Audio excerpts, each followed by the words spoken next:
Good afternoon. How are you feeling? Alive? Can we just move your hands a bit to get some energy back? Yeah? Feeling better? I hope so. Well, my panel is about the rewriting the rules of circularity. We in business try to mimic nature. So let's see how we can accomplish that. But I will ask you a question. How many of you actually believe that businesses are successful in mimicking the nature cycles? Are there anybody who agrees that it is doable, scalable? Yeah? Well, you are minority who thinks that. But let's see if at the end you will change your mind. So maybe to give some examples for what is done in nature. In nature, circularity refers to the natural life cycle where nothing goes to waste.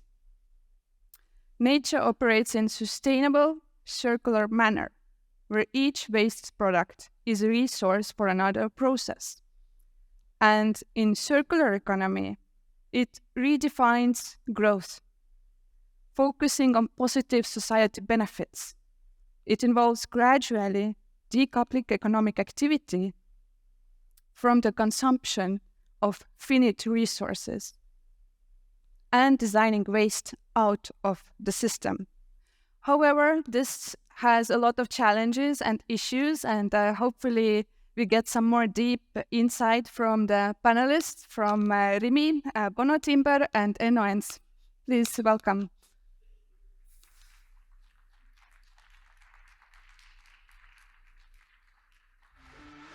Yep.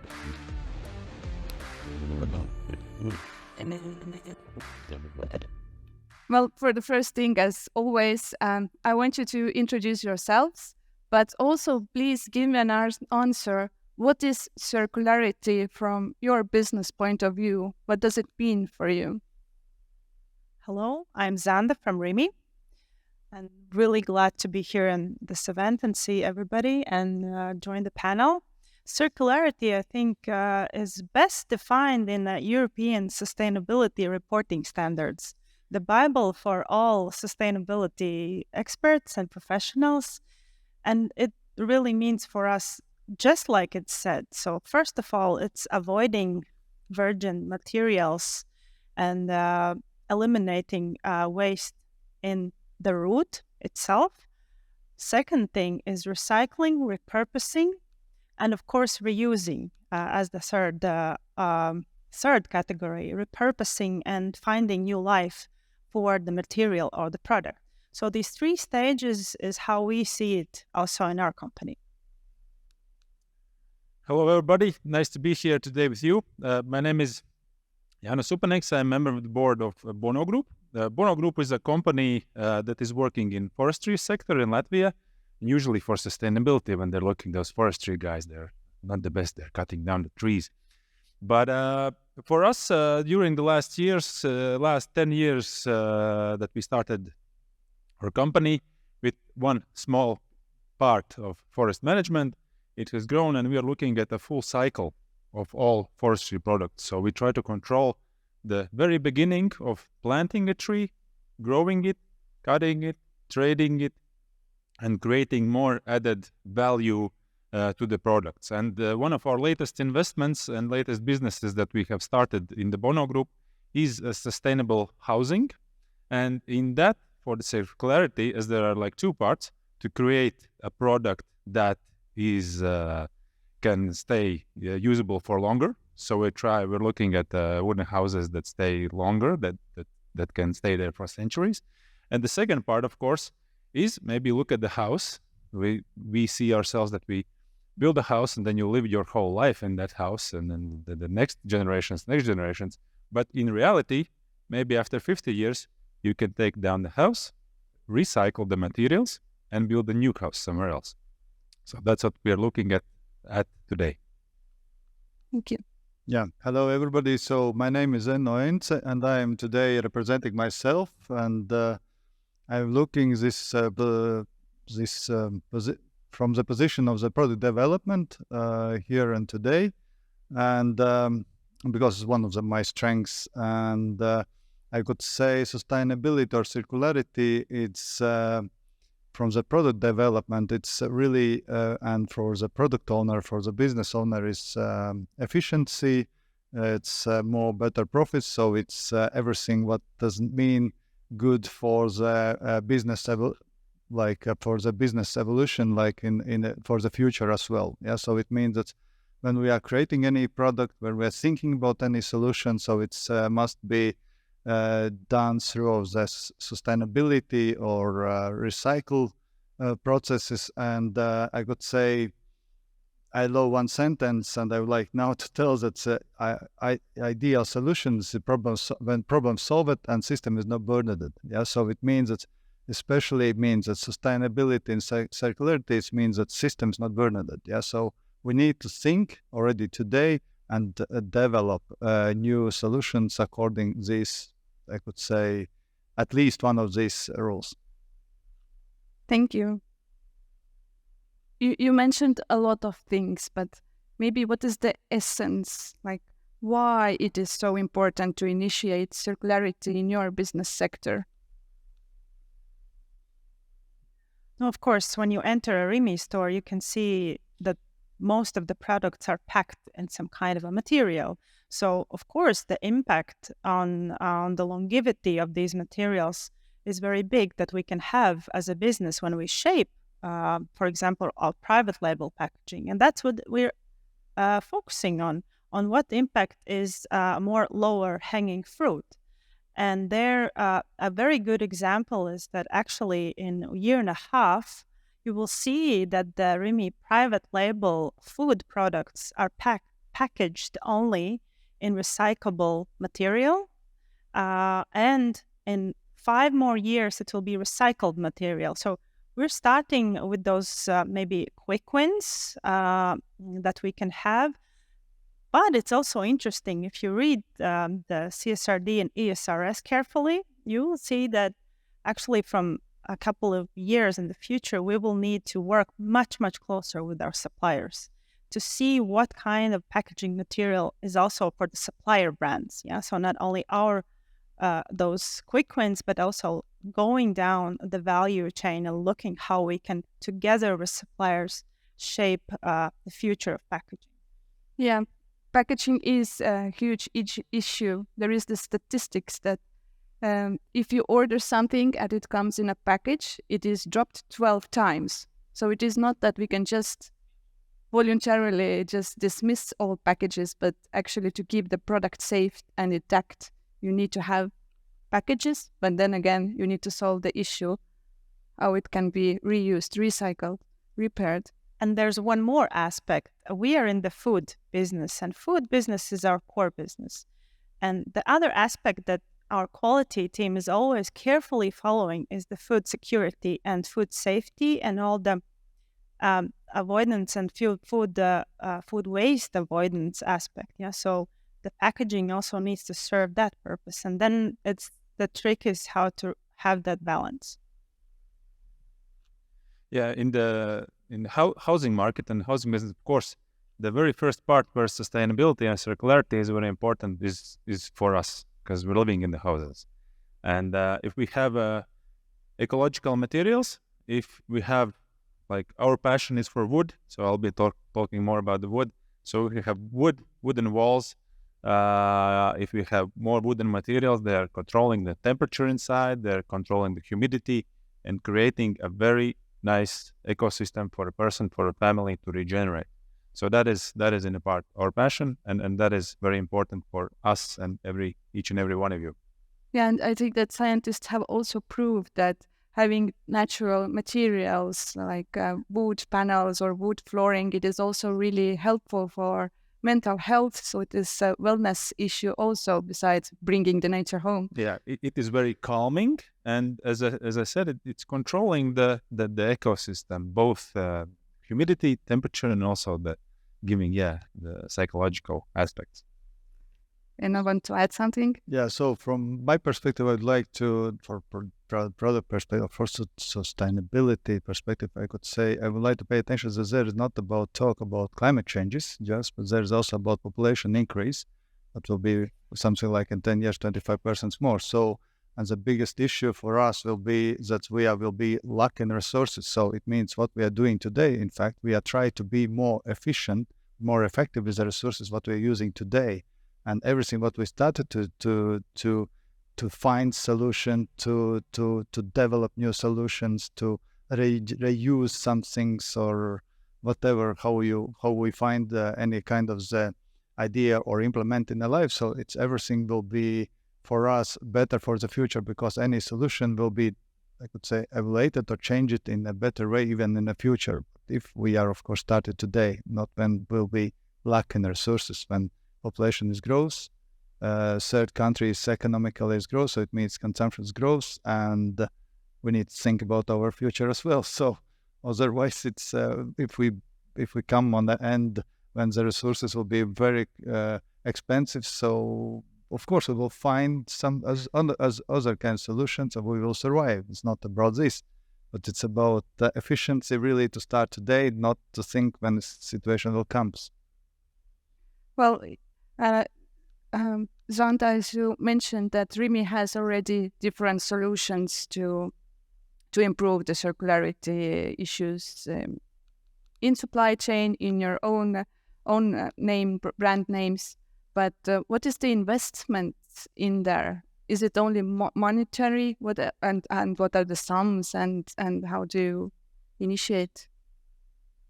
I would say that if we look at our own operations, and there we can have the biggest impact. We have invested tens of millions of euros in an automatic sorter system in our logistics center. And what it means that for the fresh food category, milk, yogurt, etc., in this new facility, we, with suppliers, have moved to standardized crates. So the boxes that come to the logistics store are reused hundreds of times. If before each milk supplier had their own cardboard or whatever the secondary packaging, now we have moved to this kind of system. So we call it automatic sorter, that we will roll out also to other categories. Yeah, so also fruits and vegetables, and many other categories. So we have thus invested in eliminating a lot of cardboard and plastic that maybe before was recycled, but we have taken it a step back and eliminated the need for that. So that's the own operation side, yeah. But of course, it's very important to work with the customer, right?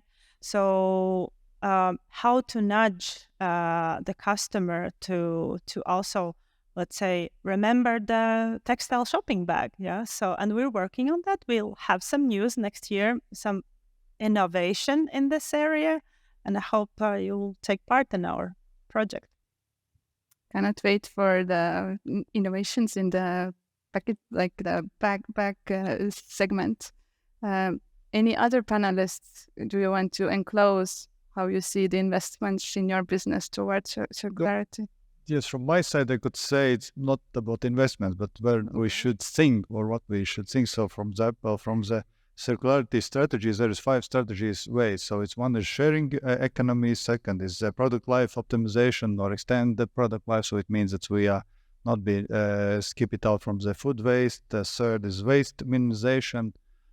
Fourth is plastic, energy, and natural capital, and digital technology. So these are 5 strategies. What through like circular strategies from the circular economy, we can go to the sustainable. So, and this is a waste, or I could say strategies where we can look at like solutions and also make investments with R&D or with some to find the solutions, or for example investments to implement in a life. Yeah.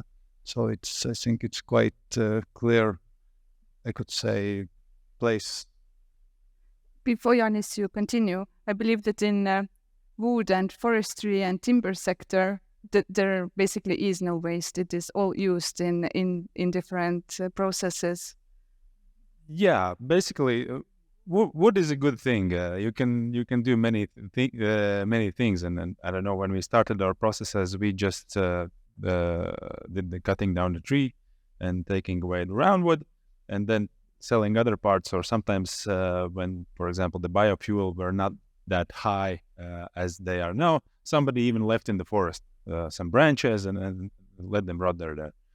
But it is not about rotting. It is actually super beneficial for ecosystem. It is needed for the bacteria and so on. But now we basically use every part of the process of the product that is cut down, and where we are focusing, we are focusing also on investing resources in creating more added value here in Latvia, in Baltics, for the wood products, which has been also long-term problem that we tend to export more wood products than try to create value added here sometimes, and of course extend the life of the products. But the wood is the good thing is if you store it on the ground, it recycles for later. Well, it seems to me that you already are not using this linear business model like make waste, but you already take some steps to understand what is the added value. One more example for the customer importance in the whole circularity concept is we have piloted in 24 Rimi stores the zero waste assortment. Have you maybe noticed? Or if not, then in the bigger stores you can find probably wooden compartment of where you can either come with your own bottle or buy a reusable bottle and get your detergent or dishwashing fluid or soap or anything that you would maybe buy in packaging, you can buy with reusable container that you can bring yourself.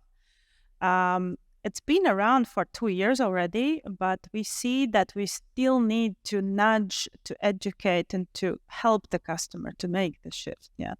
So I think it's all pieces of the economy, the customer, the business, and also the regulators also nudging us to be more circular instead of linear.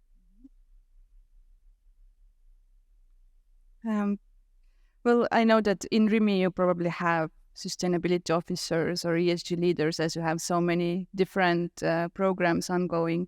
Okay, I know maybe this is not the right question for you, but in your organization, do you have someone who is responsible for this ESG matters? Or in our company, I am from the side of the board as the responsible one, and of course we have a team as we are working with wooden certificates like FSC, PEFC, SBP. So we have a department that is working with the certificates. We have one colleague who is working with the clients, getting know what are their business tendencies and how are they working, are they sustainable, and of course we have our HR person who is working with our employees in region sustainability. Of course, now we are also working on creating our own more detailed sustainability strategy.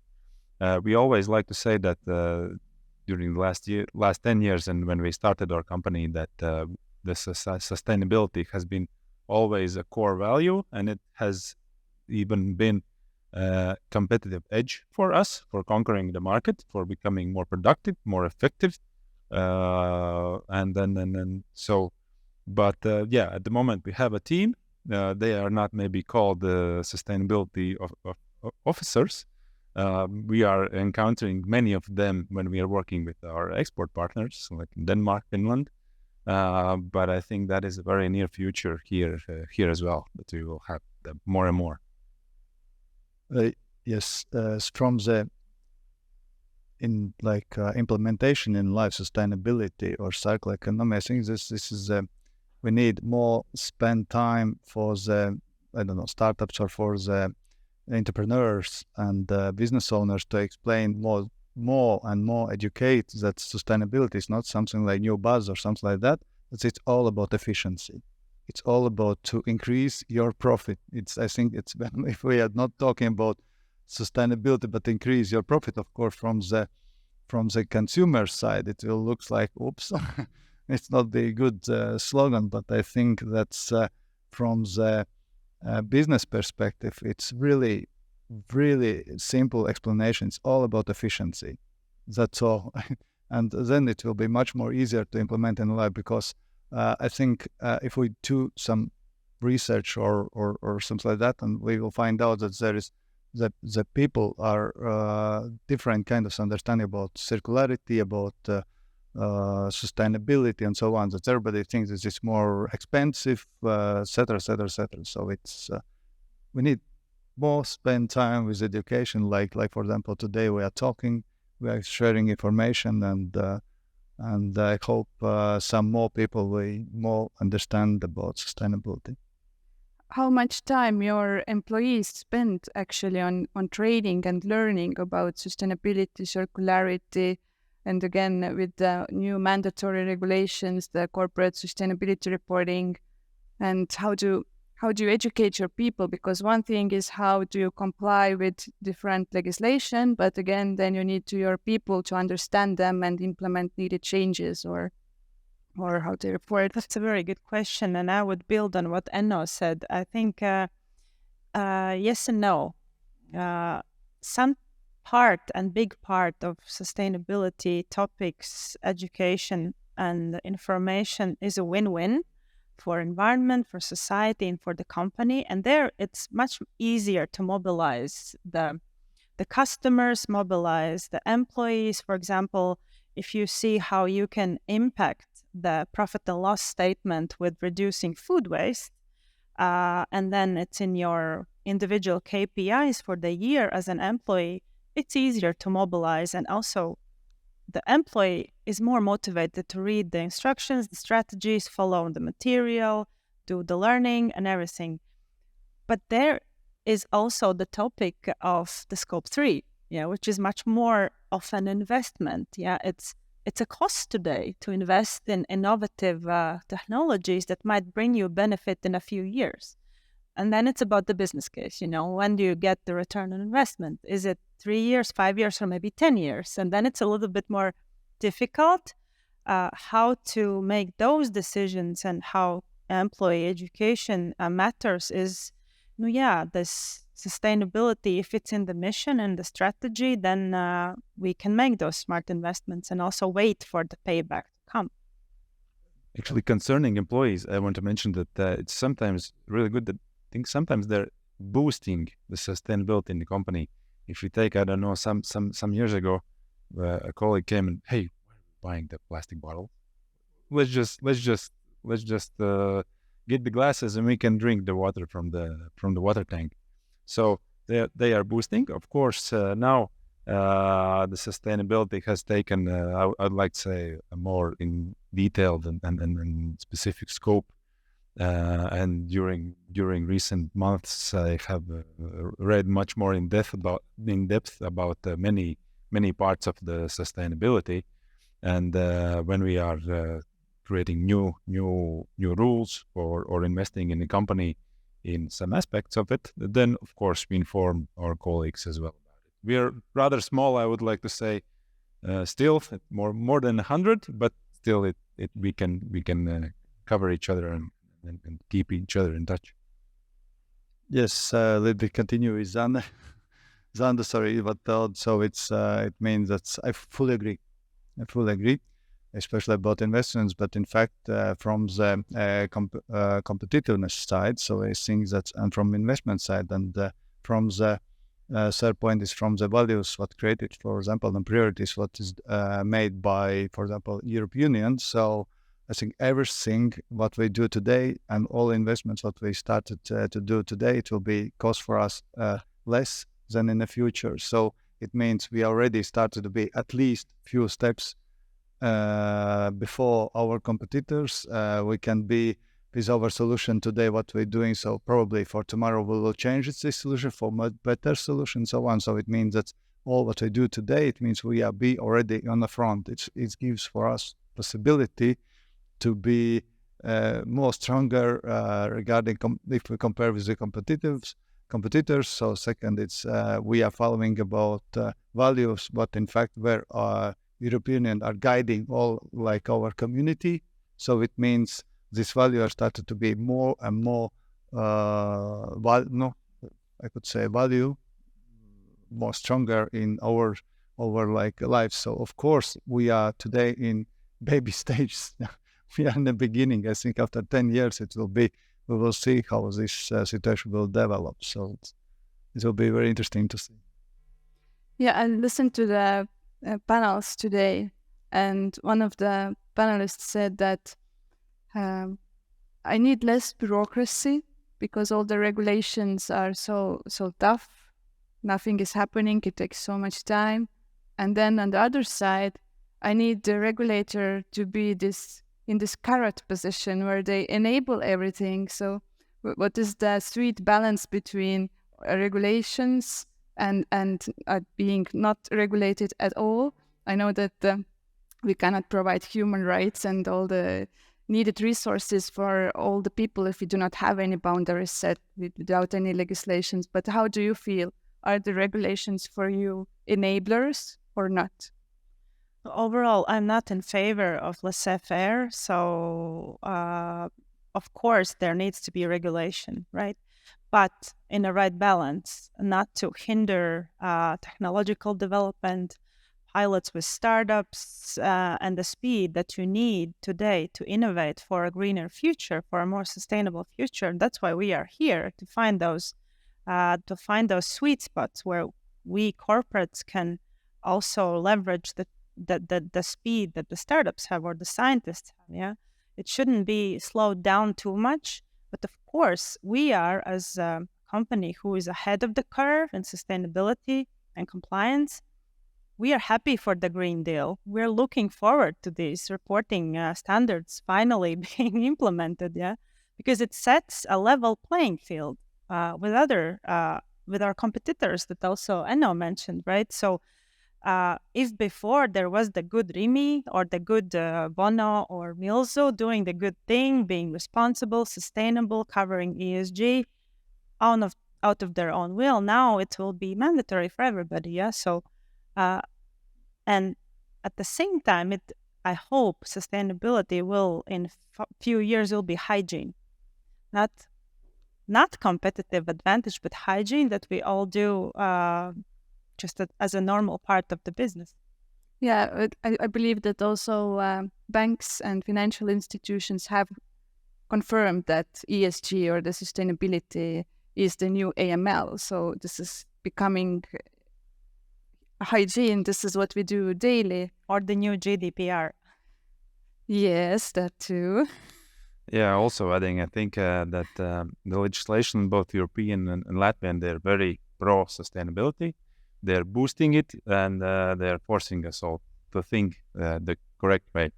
Of course, there are sometimes some small issues that we like to have a laugh. Also, for example, we're having this vision of for the Bono that we want to plant the small seed, and in the end, we want to grow a skyscraper made of wood. And when I talk skyscraper from wood, it's from cross-laminated timber and glue-lam timber. And while there are cases like, for example, in Australia, they are building like 50-story skyscrapers from wood. In Latvia, you can actually build 3-story house from wood or a 6-story house if you cover it in plaster. So in a sense, there are these small issues that still need to be covered.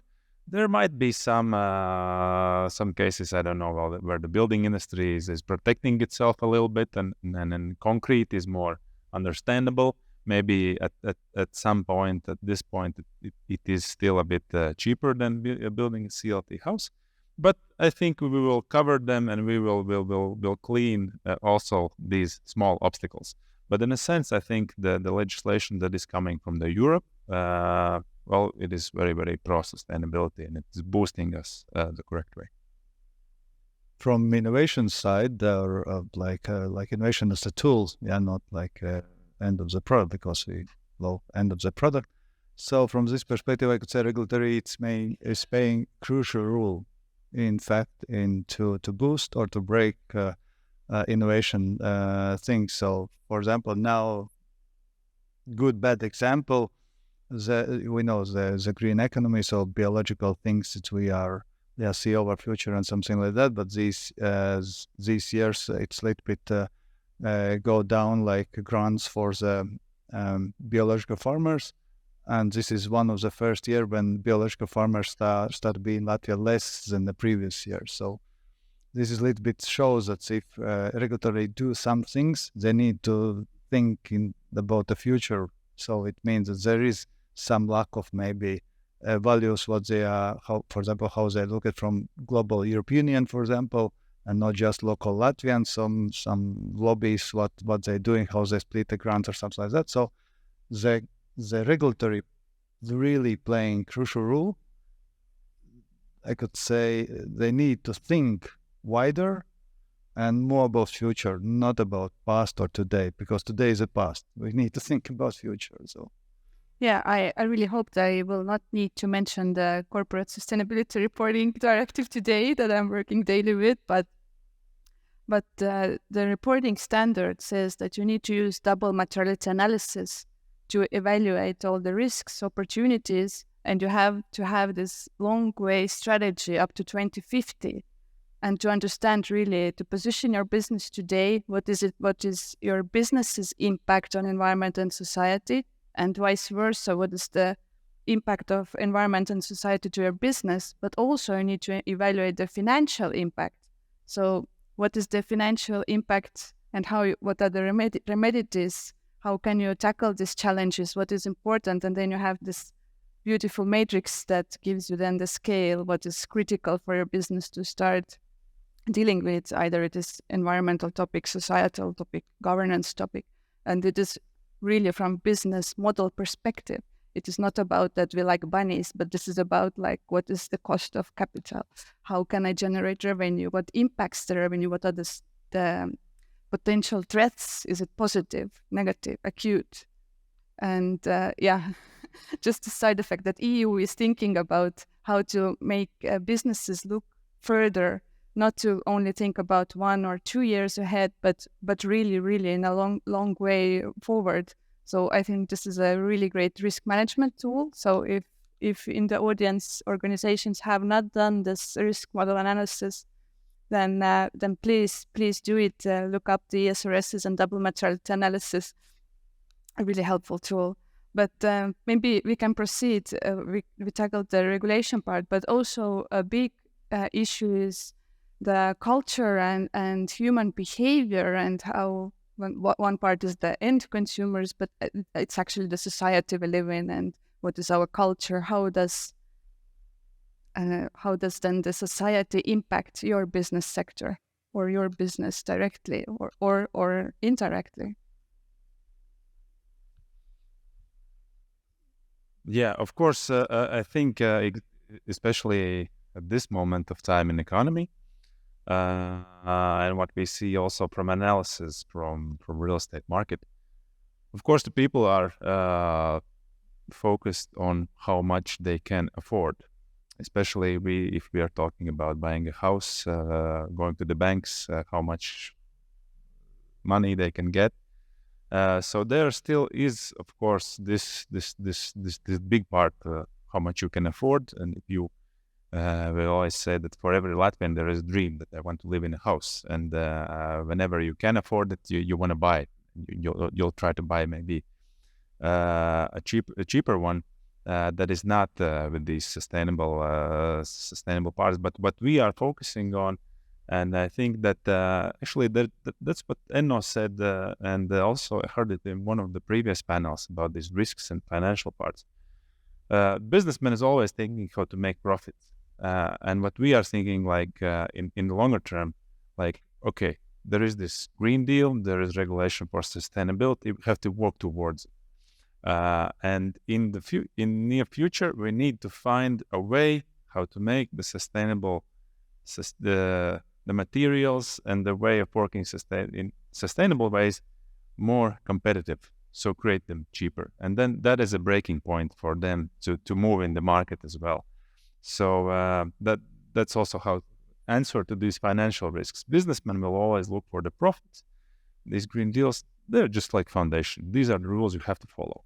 Okay, we will find a way how to make profits and how to create benefit for society. Yeah, from the perspective, again, from the product perspective, I could say sustainable like habits. I mean, so habits to change it's not easy. Just to tell for the people, okay, let's start live sustainable. Yeah. So, and we already before stage start a little bit talking about this. So, it's first is change the system, then it will be changed the environment, and then the habits are follows. Yeah. So it will be in full way.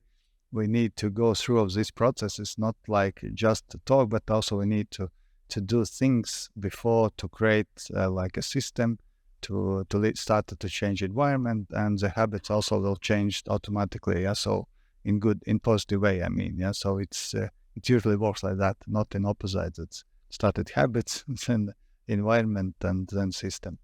But there can be good synergy between all parts, as clearly the geopolitical situation and the economic situation we live in has the effect that the customer wants good deals, right? They want good deals in the store, with the housing, everything. And there we have found a good way how to have win-win with our markdown stickers. Maybe you have noticed these orange stickers on some of the products that expire, that they're hugely popular. Before, 2 years ago, very little interest, but now we see that we have like 75% sellout rate of those markdown products. They're good products, good quality. They just need to be eaten that day. And we see that people really respond. It's a good deal, and it's good for the environment, and I mean, reducing all kind of waste. So I think, yes, I agree. We need a system that supports sustainability, but business can do a lot. And business needs to do much more than we're doing now. And also helping the customer to do the switch. And I mean, we can have impact even more than today. Firm believer of that.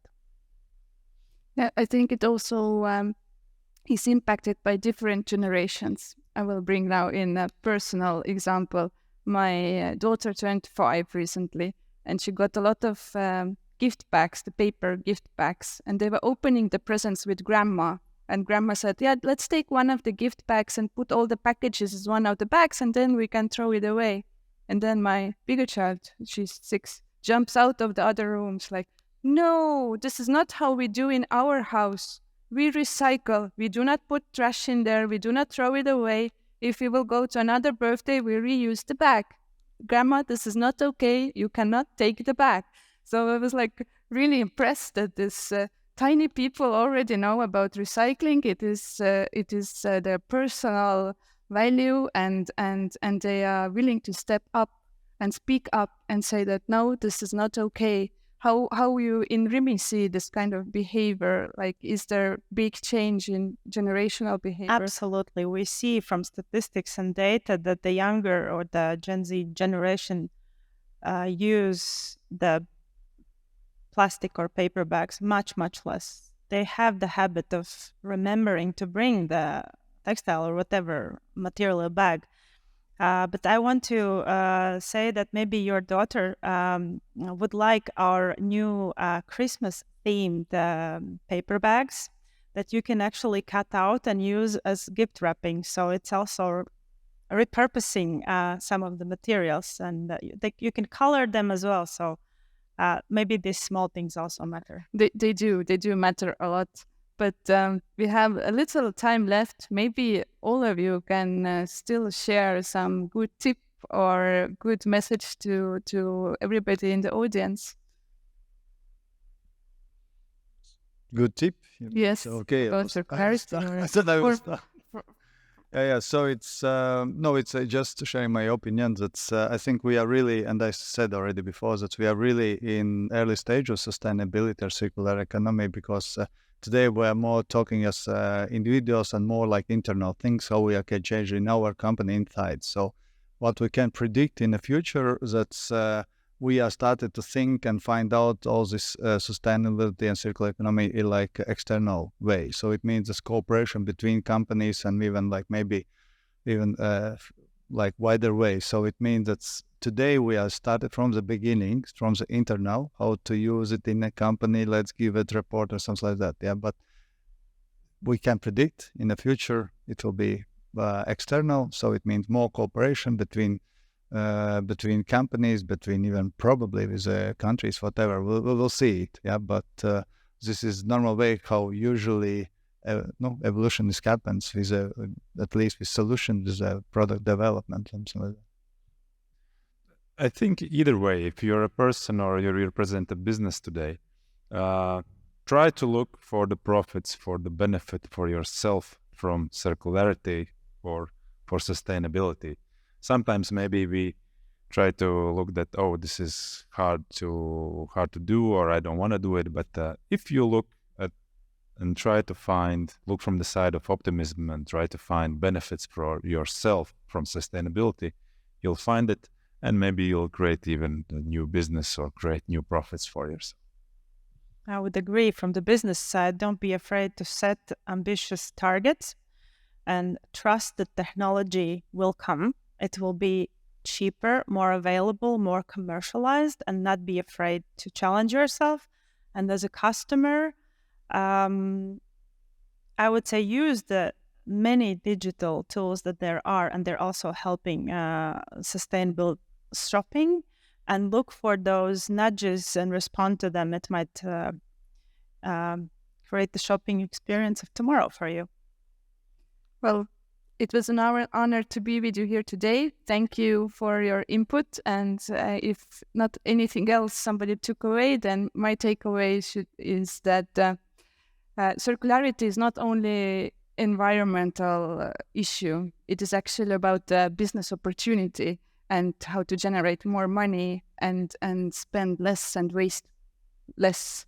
So thank you, and I hope you will have a wonderful evening tonight. Thank you.